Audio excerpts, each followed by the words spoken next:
adalah mata kuliah MKDU yang kemudian memang sifat nasional. Olehnya itu, kepada adik-adik sekalian bahwa dalam pengajaran kita, kita berharap bahwa semua mahasiswa ini bisa melulusi mata kuliah Pancasila ini. Mengapa itu penting? Karena tidak ada jurusan di seluruh jurusan yang ada dalam yang ada di perguruan tinggi itu yang tidak diajari namanya pendidikan Pancasila, karena itu adalah ketentuan yang harus diikuti. Apa yang hendak kita capai dalam pembelajaran Pancasila ini tentu adalah bagaimana mahasiswa memahami dan menghayati, bahkan hingga kemudian mengamalkan di dalam perguruan tinggi atau dalam skup Anda sebagai mahasiswa.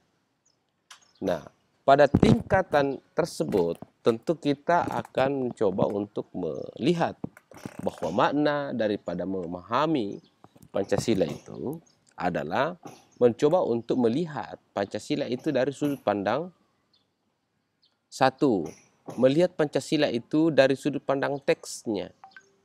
Kalau Anda melihat misalnya dari terminologi Pancasila, Pancasila itu kan yang pertama adalah kita lihat Pancasila itu berasal dari dua kata, panca dan sila. Kalau Anda agak lupa yang namanya sila, ingat sila on seven, supaya Anda ingat itu yang namanya Pancasila. S-Y-L-A, L-I-A, sila. S-Y-L-A, gitu, sila. Itu kemudian dari bahasa Sanskerta, itu kemudian kita masuk dalam bahasa Indonesia yang kita sebut dengan sila. Berarti panca itu 5 dan kemudian sila itu adalah dasar. Jadi kalau kita mengatakan Pancasila berarti itu ada 5 dasar. Jadi kalau kita mengatakan berapa dasarnya negara Republik Indonesia, ya 5 gitu. 5 dasar gitu. Dasar apa yang pertama adalah dasar ketuhanan yang Maha Esa. Indonesia adalah dasar yang berkemanusiaan, yang adil dan beradab, yang berpersatuan, yang berkerakyatan, dan selanjutnya adalah berkeadilan sosial. Itu 5 dasar negara Republik Indonesia. Jadi kita tidak bisa mengatakan dasar Indonesia itu adalah 1, enggak, 5 yang disebut dengan Pancasila gitu. Pancasila gitu. Itu yang harus Anda coba pahami dari segi teks-teks. Apa sih namanya? Dari segi teks-teks di dalam secara terminologi. Apalagi selanjutnya adalah kita masuk pada ruang pemahaman tentang sila-sila yang ada dalam Pancasila. Maka yang pertama kita melihat bahwa kalau makna Pancasila yang pertama adalah ketuhanan yang Maha Esa, maka di sini kita bisa melihat bahwasanya Pancasila itu adalah sebuah dasar negara yang kemudian di mana negaranya itu adalah Indonesia, yang ketika dimasukkan konteks ketuhanan yang Maha Esa, berarti ada gambaran dalam pikiran kita, ia membawa pikiran kita bahwa ternyata negara Indonesia itu adalah negara yang berketuhanan. Yang mana yang dimaksudkan dalam negara yang berketuhanan, berarti negara yang mencoba untuk tetap konsisten yang dengan menganut norma-norma, aturan-aturan dalam keberagamaan. Di mana itu diatur, di mana itu diimplementasikan dalam makna-makna keberagaman itu dalam negara adalah semua tingkatan-tingkatan masyarakat, adalah semua tingkatan-tingkatan profesi, jenis-jenis profesi, itu semua diimplementasikan dalam nilai-nilai keberagaman. Contoh, misalnya, Anda sebagai mahasiswa, maka nilai-nilai keberagamaan, nilai-nilai agama Anda, itu Anda tuangkan dalam kehidupan sehari-hari Anda. Apakah juga kemudian Anda Kristen, apakah Anda Hindu, apakah Anda Buddha, apakah Anda Konghucu, maka nilai-nilai, ingat nilai-nilai yang kemudian ada dalam agama Anda itu Anda terapkan. Ada nilai yang bersifat umum, ada yang nilai bersifat spesifik atau bersifat khusus pada agama masih pada nilai-nilai agama tersebut. Yang mana yang bersifat nilai-nilai yang dimaksud dengan nilai spesifik, bersifat khusus, nilai-nilai yang ada pada ajaran agama masing-masing. Contoh, ketika Islam kemudian menghendaki orang sholat Jumat, maka tentu dari segi ibadah nilainya adalah kepatuhan dan ketundukan kita kepada agama, maka kita pergi sholat Jumat ketika agama Islam. Ketika kemudian Kristen misalnya di hari Minggu pergi ke gereja, maka tentu dia adalah pergi ke gereja. Begitu juga yang lain. Itu nilai-nilai secara khusus. Tapi ada nilai kemudian diajarkan dalam agama bersifat umum. Yang pertama adalah misalnya nilai tentang kebohongan. Tidak ada agama yang memberikan amalan kepada orang yang suka berbohong. Apalagi nilai tentang mencuri. Tidak ada agama yang diakui di Indonesia yang memberikan nilai plus kepada orang yang suka mencuri. Tidak ada agama yang mengajarkan tentang suka membicarakan kejelekan orang. Tidak ada agama yang diakui di Indonesia yang kemudian membenarkan yang namanya pembunuhan, membenarkan namanya pemerkosaan, membenarkan namanya korupsi, membenarkan yang namanya. Tidak ada agama itu. Olehnya itu, adik-adik sekalian, saudara-saudara sekalian, bahwa terkait dengan keberagaman kita, maka mulai dari yang hal-hal yang dilarang dalam agama masing-masing, itulah kemudian tidak bisa, tidak boleh dijalankan dalam kehidupan sehari-hari. Saudara-saudara sekalian, bahwa tentu itu yang perlu Anda paham sebagai sebuah gambaran umum tentang Pancasila yang kita ajarkan sekitar 14 kali ke depan pertemuan atau 16 kali. Itu yang perlu saya sampaikan beberapa Pancasila. Selanjutnya adalah sebagai sebuah motivasi yang saya perlu adik-adik saya sampaikan, bahwa hari ini Anda kuliah seperti ini, itu kemudian kita akan berhadapan, kita masih ketemu di dalam Zoom ini ya. Di sini di ruangan ini masih ada namanya Melki ya, Nur Fadila masih ada, Septi masih kita ketemu, Sakir masih kita jumpa. Tapi 2, 5, 10 tahun ke depan kita tidak tahu apakah kita akan menjadi apa nantinya. Ingat adik-adik sekalian, tujuan kita kuliah ini sebenarnya adalah bukan tujuan kita kuliah bukan hanya mencari kecerdasan, tapi ingat kuliah kita juga ini adalah untuk menjadi manusia yang tunduk gitu. Apa saya katakan manusia yang tunduk? Saya pikir ini agak dalam maknanya. Sesungguhnya kita ini adalah bukan diciptakan kita ini adalah kecuali hanya untuk beribadah kepada Allah Subhanahu wa taala, kepada Tuhan kita masing-masing.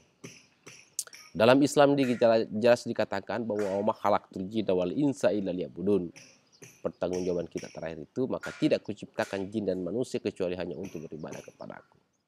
Saya pikir juga agama-agama lain seperti itu adanya, bahwa kita ini adalah menjadi abdi-abdi untuk menjadi rahmatan di seluruh alam yang ada. Artinya apa? Bahwa agama tidak ada yang kemudian menganjurkan kita untuk merusak.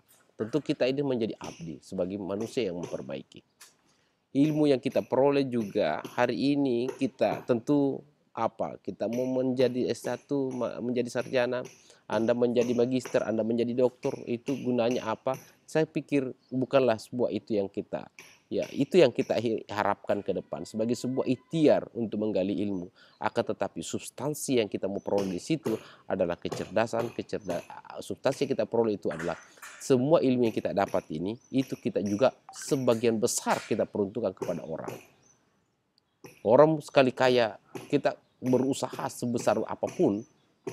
Misalnya katakanlah saya menuntut ilmu mulai dari S1 sampai S2 sampai S3, katakanlah seperti itu. Ternyata ilmu yang saya dapat itu dari S1, S2, S3 itu hanya mungkin 10 sampai 20% untuk diri saya gitu. Selebihnya itu adalah mungkin 80% itu untuk orang lain. Untuk apa? Saya mengajar, saya membimbing, saya diskusi, saya bawa materi. Ternyata ilmu yang saya peroleh itu antara untuk orang lain yang banyak manfaatkan.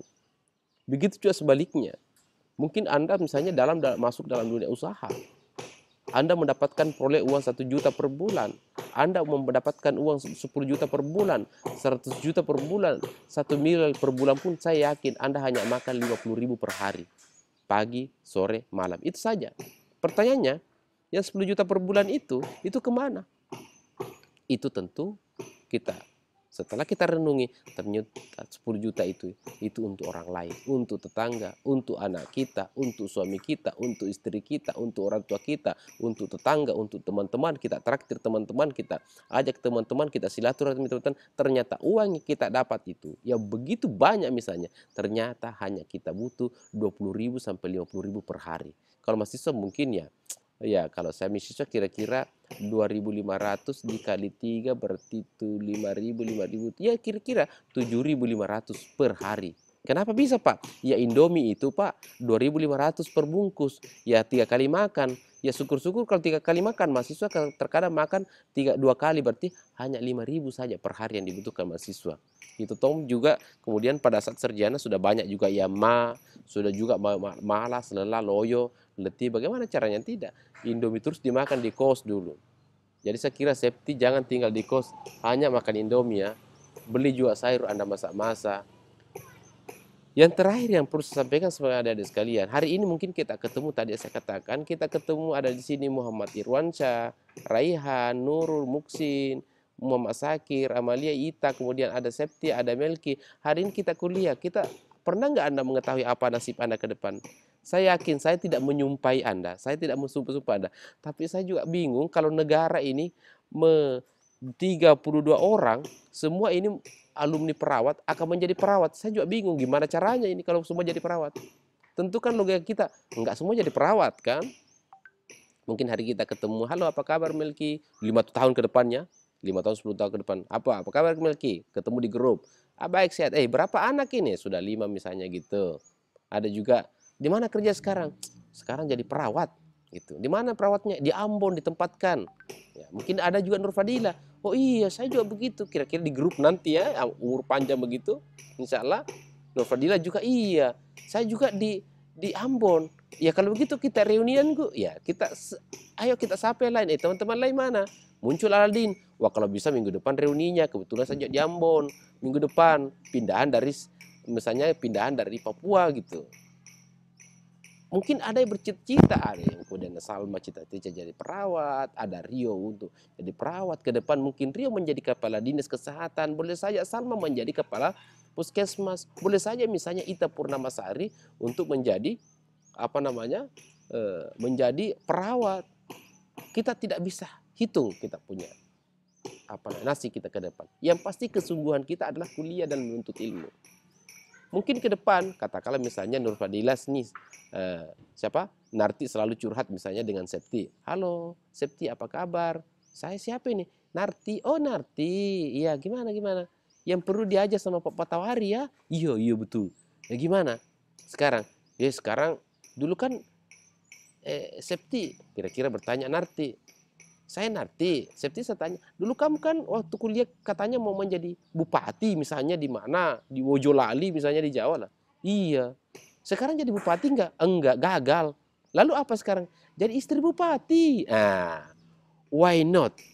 Nasib kita tidak ada yang bisa tentukan. Yang terpenting yang saya ingin sampaikan kepada kita semua adalah bukan ketika kesuksesan jadi bupati, bukan jadi perawat, bukan jadi kepala dinas. Yang terpenting adalah apa yang Anda lakukan ketika menjadi bupati, apa yang Anda lakukan ketika menjadi perawat, apa yang Anda lakukan menjadi PNS, menjadi staf, menjadi kepala puskesmas, menjadi kepala rumah sakit. Itu yang penting, apa yang Anda lakukan, bukan yang Anda lakukan, apa yang Anda lakukan.